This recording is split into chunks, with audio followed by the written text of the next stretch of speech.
धुळे तालुक्यातील भाबळे गावचे सरपंच ज्ञानेश्वर पाटील यांच्यावर जीवघेणा हल्ला झाल्याची धक्कादायक घटना समोर आली आहे। या हल्ल्याचा थरार सीसीटीव्ही कॅमेऱ्यात कैद झाला असून परिसरात मोठी खळबळ उडाली आहे। मिळालेल्या माहितीनुसार भाबळे येथील लखन रुपनर यांच्या विरोधात मालमत्ता अतिक्रमणाबाबत मुख्य कार्यकारी अधिकारी यांच्याकडे तक्रार अर्ज देण्यात आला होता। या तक्रारीची बातमी प्रसारमाध्यमांमध्ये प्रसिद्ध झाल्याचा राग मनात धरून लखन रुपनर यांनी संताप व्यक्त केला। याच रागातून लखन रुपनर यांनी 20 ते 25 लोकांचा घोळका आणून सरपंच ज्ञानेश्वर पाटील यांच्या मालकीच्या कार्यालयावर धाड टाकल्याचा आरोप करण्यात आला आहे। संबंधितांनी कार्यालयात घुसून सरपंचांना शिवीगाळ करत मारहाण केली। अचानक झालेल्या या हल्ल्यामुळे परिसरात भीतीचे वातावरण निर्माण झाले। घटनेचा संपूर्ण प्रकार कार्यालयातील सीसीटीव्ही कॅमेऱ्यात कैद झाला असून संबंधित फुटेज पोलिसांकडे देण्यात आल्याची माहिती मिळाली आहे। जखमी सरपंच ज्ञानेश्वर पाटील यांनी पोलिसात तक्रार दाखल करण्याची प्रक्रिया सुरू केली असून आरोपींवर कठोर कारवाई करण्याची मागणी ग्रामस्थांकडून होत आहे। या घटनेमुळे भाबळे गावात तणावपूर्ण वातावरण निर्माण झाले असून पोलिसांकडून पुढील तपास सुरू आहे। प्रतिनिधी रमजान पिंजारीसह स्वराज्य न्यूज, शिंदखेडा। माझं नाव ज्ञानेश्वर पाटील, राहणार भाबळे, तालुका शिंदखेडा, जिल्हा धुळे।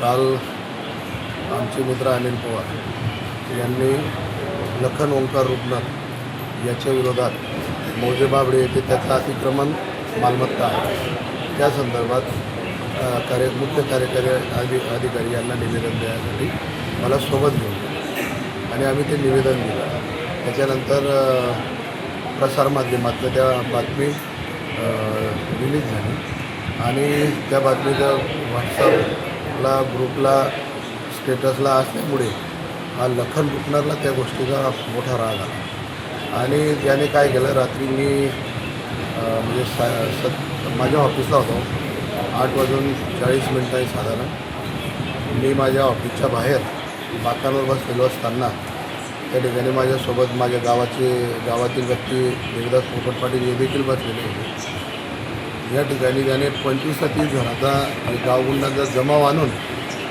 वाईट शिवीगाळ करत माझ्याजवळ आले आणि माझ्याजवळ आले आणि त्याच्या साथीदारांना सांगितलं की टाक याच्या डोक्यात, जे होईल ते होईल, एकदा याला मारून टाका, बघितलं जाईल। आणि माझ्यावर मार चालू केला। एकाने माझ्या पाठीत चाकूचा पण वार केलेला आहे। मला पाठीला लागलेलं सुद्धा आहे चाकू।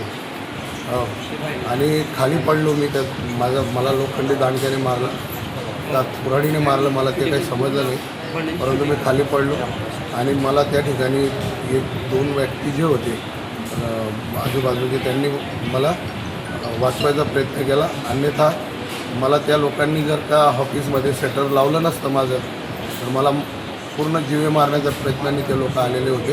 मी खाली पडलेलो असताना मला मारत होते, माझ्या गळा दाबायचा प्रयत्न करत होते, माझ्या खिशातून रोकड काढली। त्याच्यानंतर माझा भाऊ आला, माझ्या भावाला माहीत पडलं, माझ्या भावाला देखील त्यांनी मारलं। माझ्या भावाच्या गळ्यातील सोन्याची चेन ही देखील लंपास केली।